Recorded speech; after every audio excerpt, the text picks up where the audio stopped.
Yo, what's going on guys? HyperX here. Welcome back to another video for Elden Ring, and in this one I want to revisit the Pain Train. For those of you guys remember that we put up a video a little while ago on a fun combo that you can do if you take something like the Great Star's Great Hammer, which of course is a fantastic weapon, and you then throw in the Ash of War Prelate's Charge combined with the incantation Bloodflame Blade. You then basically have a fun damaging combo, maybe not necessarily insane damage to the point where it's one of those one-shot builds, but you do have a combo that basically allows you to heal yourself, dish out bleed damage, and dish out fire damage, and basically just run through enemies for some insane flinch and just a bunch of fun. It was a really cool build, you guys seem to really enjoy it, but following that, some of you guys made some suggestions in the comments on how we could maybe alter this or improve this, so much like we did recently with the whip build video. I thought I would revisit this build and basically take on a few of your suggestions and put them to the test live in game. So if you guys do enjoy this, a like would be super appreciated. Comment down below if you have any questions. Let me know in the comments down below if you guys have tried this build out since we sort of did the video on it, and of course don't forget to keep it locked for plenty more Elden Ring.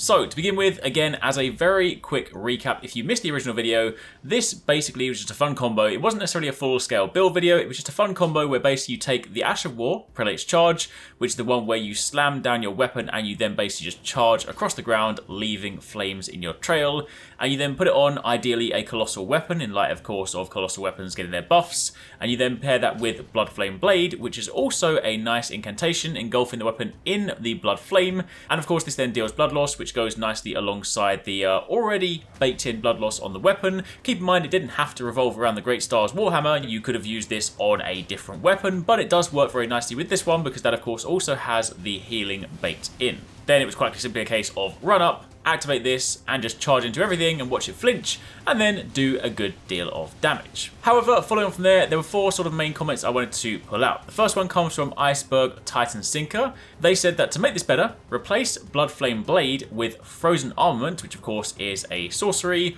or you can use Freezing Grease. The fire damage from Prelate's Charge will constantly reset the Frostbite ailment, allowing you to keep reapplying Frostbite for the burst damage, plus you'll keep the bleed since that is innately on Great Stars. Now this, of course, is something that was really exciting because I tested out a similar thing with the Katana before, where you apply Frostbite and then you use some sort of fire move to basically reset that. It is a really cool thing. However, in testing, when using this one, I used both Frozen Armament and I also used Freezing Grease, tried both of them. Interestingly, this didn't seem to proc Frostbite as frequently as I would like. During the actual charge, I didn't seem to get too many Frostbite procs. A lot of the time they would come typically afterwards just by attacking organically. So whether there is a strange interaction here, it would definitely be great to sort of hear if any of you guys have tested this out and got this to work.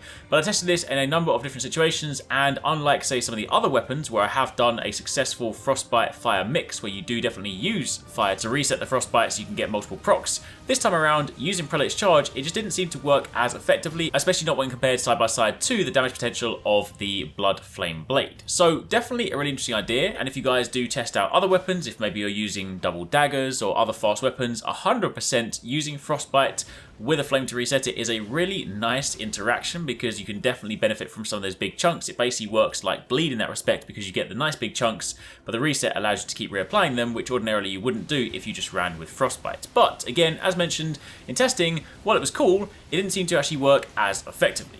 So with that being said, moving on from there, a question from Seren said, would it be worth adding Fire's Deadly Sin to this mix? Of course, factoring in you get the fire from Prelate's Charge, you get the Bloodflame Blade for the additional bleed, and you do have Fire's Deadly Sin, was of course nerfed in the previous update, but it's still a very nice skill. So as you can see, this in test definitely is a nice addition. It's not going to hurt. I mean, you obviously have the flames from the initial burst, you cover yourself in flames, which then means not only do you have the flames from Prelate's Charge, the flames from the bleed, but you also get some additional fire damage on top. So it doesn't necessarily hurt. I wouldn't necessarily say it was like a night and day difference to the point where I feel like it is a must-have thing, but it was still something that you can throw into the mix. Then a question came from Sushi Lolly, said, I use it with Black Flame. Now, this is a really interesting one. I like the idea of this one. I gave this a test. Black Flame is also really cool as a narrative fan. Of course, it's much like Amaterasu. It's just one of those things that I like using. However, the one limitation of this is that Black Flame just doesn't apply or stay applied for very long. When you use something like Bloodflame Blade, this does stay on your weapon for a considerable amount of time. If you use Black Flame, then provided you can pull off a Prelate's Charge and you can collide with the enemy instantly, you will of course apply the Black Flame and you will get the additional ticks of damage on top. So it is definitely a nice interaction. But keep in mind, pretty much once you have run out of stamina and you have completed one charge, Black Flame will have gone from your weapon, Black Flame will also have gone from the enemy, and you will then need to reapply it. So while yes, it is functionally something you can do in the same way, it definitely doesn't seem to be as effective as Blood Flame, just purely based on the duration of said move.